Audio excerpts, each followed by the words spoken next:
สวัสดีครับพี่น้องแฟนช่องนะครับวันนี้มารวยภาพมาตราในทางของอาจารย์ชุยชายเนาะเป็นเลขฟังเล่าเลยเนาะนะครับเดี๋ยวลองตามกันต่อเด้อนะครับสำหรับอาจารย์ชุยชายเลขเพื่อนบ้านฝั่งลาวนะครับตามเล่าเย็นนี้เอาตะเกาเพิ่นเข่าเนี่ยเพิ่นเข่าต่อเด้หรือว่าห้างโดนดอกเพิ่นเข่าก็ได้ครับสวัสดีครับหมอครับสวัสดีครับอาจารย์ครับสวัสดีครับแม่ตุ๋ยครับค่ะสวัสดีค่ะอันนั้นอันนั้นผมว่าสิเอาอันของวันที่24นี่ให้นะแม่โอ้เพื่อนบ้านนะอาจารย์เนาะบ้านตำฟังหน้าที่ผมทักไปหาหมอนั่นก็อยากเอาอันนี้ละให้มันจ่อแล้วนะจะลงบ่ทันหรอกดอกครับผมแต่ว่างวดว่าหันมันก็รู้นั่นแหละหมอเนาะเลยก็เป็นนั่นหมอครับให้เก้ากับ4ไขก็ผัดมีอยู่แล้ว93น่ะมันก็บ่กินละบัดนี้เลขมันไปออกไปตัวหุ้นนะครับ3บุญมันนี่คันตีนักกาเก้ามันก็จะได้อยู่แล้วเนาะหมอเนาะครับผมก็ยามันดอกมันพลาดมาแล้วมันถือว่าเขาจะเลขวิ่งละครับผมเที่ยวนี้ก็ไม่หมอกันที่24เด้อครับผมถือว่าเอาของต่างแดนนี่เป็นทรงท้ายปีซะก่อนแล้วเนาะครับเอาใกล้สงกรานต์เอามันแข่งๆเด้ออาจารย์ใกล้ปีใหม่แล้วใกล้ปีใหม่ในสงกรานต์เนาะสงกรานต์อยากฟ้าน้ำสาวเนาะลงสงกรานต์นี่ปีใหม่นี่หมอปีใหม่นี่มันสิได้ทั้งของไทยของลาวแม่นบ่ล่ะไปครับผมเนาะตอนนี้ก็ของไทยเฮาเบิดสิทธิ์แล้วครับของลาวเฮาเป็นทรงท้ายปีเนาะเอาไปเลยเนาะหมอเนาะครับวิ่งวิ่งตัวใดก็ล่ะวิ่ง2กับ7หมอวิ่ง2กับ7อาจารย์เนาะ2กับ7กับคู่3232แล้วก็37ครับแล้วก็92ครับ97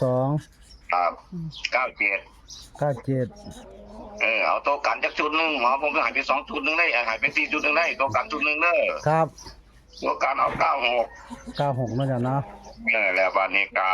เอาเลข3ตัวจาก3ชุด3ตัวนี่มี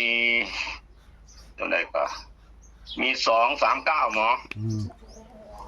239แล้ววันนี้ตัวที่2นี่ก็369แล้ววันนี้ก็ยานทางเทื่ออัน7เพิ่นลงแต้มเป็น6ข้างหน้าก็เลยมาจับไว้อยู่นี่บัดนี้อันตัวที่3หมอเอา293ครับผมสิเน้นให้ตัวนี้เด้อหมอเด้อเน้นตัว239เด้อหมอตัวแรกอาจารย์239แล้ววันนี้ก็เลข2ตัวนึงก็เอา32ตัวนึงที่เอาตัวใดระหว่าง92กับ32นี่เอา92ซะหมอครับผมให้ว่าผมหนักใจผมน่ะมัก2ล่ะแห้งครับแต่ว่าในสูตรก็เสมอกันเหมือนเด้อหมอเด้อที่ผมบ่ได้วงกลมให้ก็มีสิทธิ์ออกกันล่ะครับผมแต่ว่าเดี๋ยวนี้ตามทำลายเนาะคือเลขมันเป็นเลขตัวเดียวกันมาด้วยกันนี่นะมันก็คงสิบ่เป็นตัวอื่น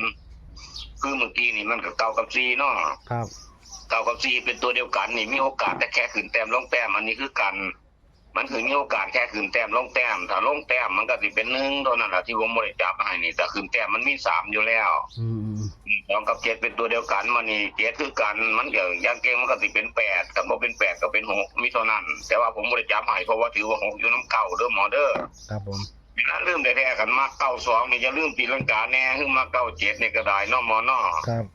แต่ว่าผมจับ96ไว้เป็นเลขกันพี่นะหมอครับผมอาจารย์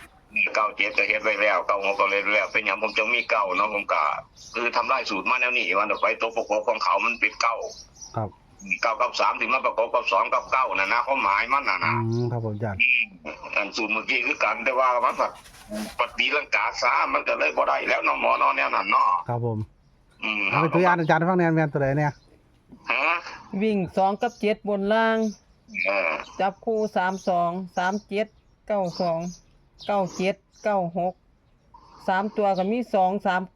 369 293เน้นที่